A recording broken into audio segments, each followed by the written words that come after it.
Welcome back to Anti-Societal. Here's a question we've all asked ourselves at some point.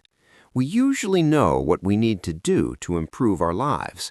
Eat healthier, work out, learn new skills, and we even start with a lot of excitement, maybe at the start of a new year or on a Monday morning.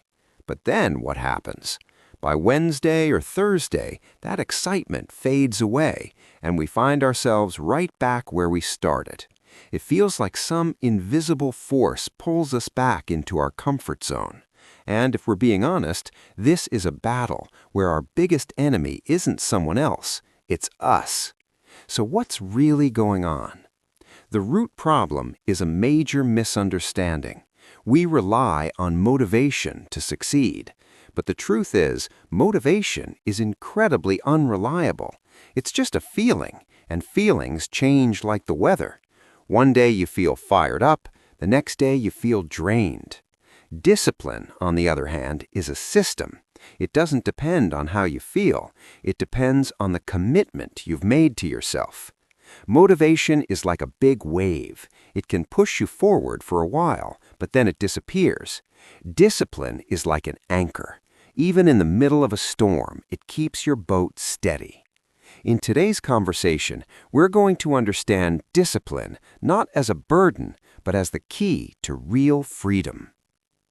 When we hear the word discipline, what comes to mind? Restrictions, pressure, maybe even boredom. But that's only one side of the story.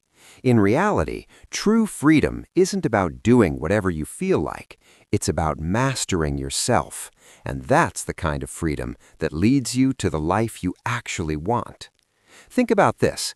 When you decide to wake up early, but your mind says, just 5 more minutes, and you listen, who's in control in that moment, you or your feelings?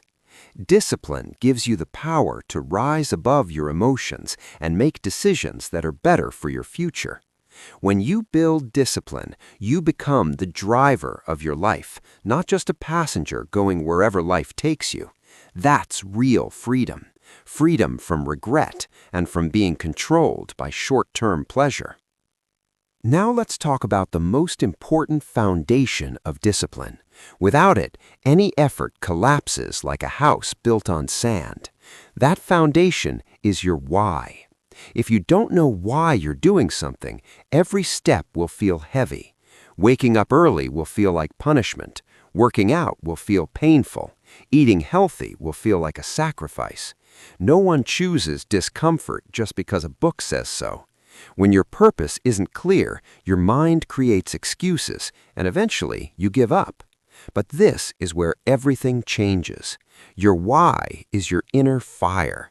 It's the fuel that keeps you going even when motivation runs out.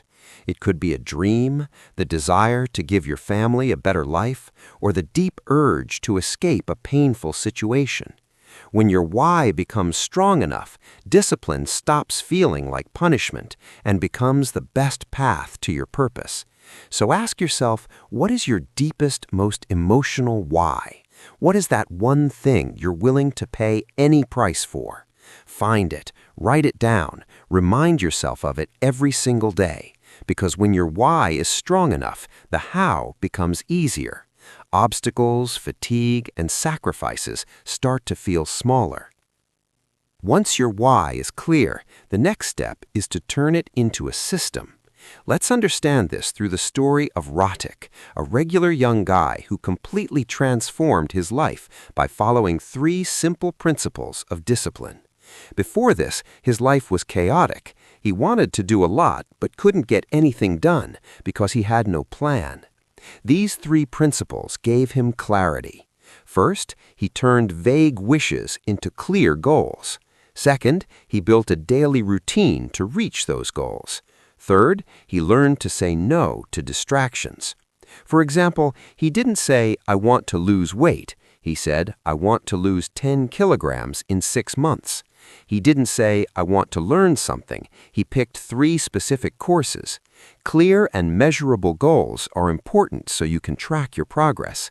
He even made calling his parents a goal, showing that discipline brings balance into every area of life.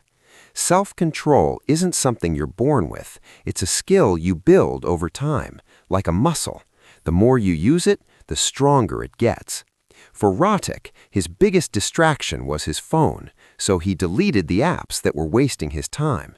When his friends invited him to a party on a night he needed to study, he said no, even though it was hard. Every time you sacrifice a short-term pleasure for a bigger goal, you strengthen your self-control. Now you have a strong why and a clear system, but the story doesn't end here, because the real battle isn't out there, it's inside your mind. Experts often call it the monkey mind, constantly jumping from one thought to another, keeping us stuck in past regrets and future worries. To deal with this, Rotik started practicing mindfulness meditation. Just 10 minutes a day helped him observe his thoughts instead of being controlled by them. This improved his focus and reduced his anxiety.